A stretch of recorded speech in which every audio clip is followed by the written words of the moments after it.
ሰላም ለሁላችሁ ሰላማችሁ ይብዛ ዛሬ ደግሞ ይዤላችሁ የምቀርበው የኢትዮጵያ ቅመም አይነቶች ስም ነው በእንግሊዘኛና በአማርኛ ብዙ ሰው የሚጠይቀኝ ጥያቄ ነውና ይሄን ብዙዎቻችንን ይረዳል ብዬ አስባለሁ በዚህ አጭር ቪዲዮ ውስጥ ከ30 የበለጡ የኢትዮጵያና የኤርትራ ቅመሞችን ሊስት አድርጌያለሁ እዚህ ውስጥ ያልተጠቀሱ ቢኖሩ እናንተ የምታውቁት ካለ በኮሜንት ሴክሽን ከታች ካለው ኮሜንት ሴክሽን ላይ ጻፉልኝ እርስ በርስ እንማማራለን ማለት ነው ይሄን ለማዘጋጀት ቀላል አልነበረም ግን የቤት ስራዬን ሰርቼ ይዤላችሁ ቀርቤያለሁ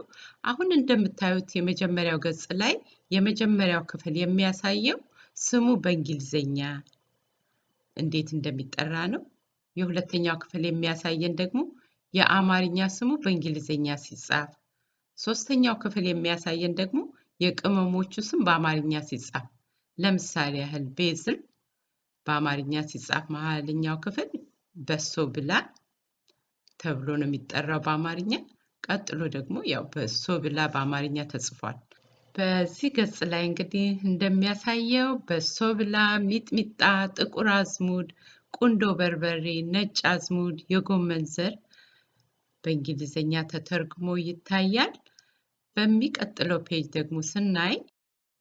የመጀመሪያው መስመር የሚያሳየው ኮረሪማ ነው ኮረሪማ የኢትዮጵያ ኮረሪማ ለወጥ የሚሆን ካርደመም ፎልስ ካርደመም ይባላል ሌላኛው ደግሞ ኮረሪማ አለ እዚህ ሀገር የምንጠቀምበት ለሻይ የምንጠቀምበት ሁለተኛው መስመር ላይ የምታዩት ሂል ካርደመም ይባላል አረንጓዴ ካርደመም እሱን ስብር አድርገን ሻይ ለማፍላት የምንጠቀምበት ነው አሳይቻችኋለሁ ሻይ በማፈላበት ቪዲዮ ላይ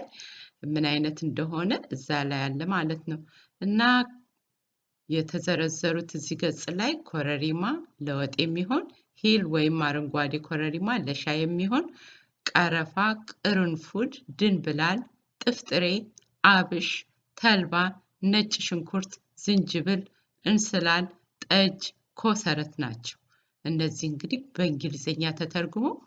በስተግራ በኩል ታዩታላችሁ ማለት ነው አሁን ወደ ሶስተኛው ገጽ ስንዞር ገውዝ አለ ገውዝ ሜንታ ሰናፍጭ ጥምዝ ኑግ በርበሬ ቀይ ሽንኩርት የመጥበሻ ቅጠል የጤና አዳም ቅጠል የጤና አዳም ፍሬ ጦስኝ ሱፍ እርድ አለ እነዚህም እንዴት እንደሚነበቡ በእንግሊዘኛ ጽፍ ያለው መሃል ላይ በስተግራ በኩል ደግሞ በእንግሊዘኛ ስማቸው ተዘርዝሯል ይሄ እንግዲህ ለኔም ይጠቅመኛል ማለት ነው በአማርኛ የማውቀውን ቃል በእንግሊዘኛ ምን እንደሆነ ማወቅ እችላለሁ በእንግሊዘኛ ደግሞ የተጻፈውንም በአማርኛ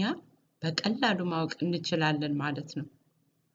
እና እዚህ ውስጥ ደግሞ ሊስት ያልሆነና የተሳሳተ ነገር ካለ ከታች ግለጹልን የእናንተን ሐሳብ ደግሞ ለወቅ ይጠቅማችኋል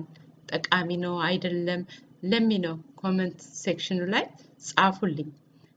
ሌላው ደግሞ ሰብስክራይብ ያላደረጋችሁ ብትኖሩ ይሄ ቪዲዮ ይጠቅመኛል ብላችሁ ካሰባችሁ ሰብስክራይብ የሚለውንና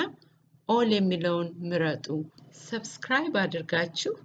ኦልን ካልመረጣችሁ ቪዲዮዬ አዳዲስ ቪዲዮ በመለቅበት ጊዜ ቀጥታ ሊደርሳችሁ አይችልም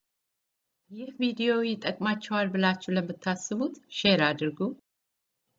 ሰብስክራይብ ያደረጋችሁ ተመልካቾቼን በሙሉ ደግሞ ከልቤ ያመሰግንኩ እናንተም ሰብስክራይብ ጎን ያለውን ኦል የሚለውን መጫናችሁን ቼክ እንድታደርጉ አሳስባችኋለሁ በሚቀጥለው ቪዲዮ እስከምንገናኝ ድረስ ደህና ቆዩኝ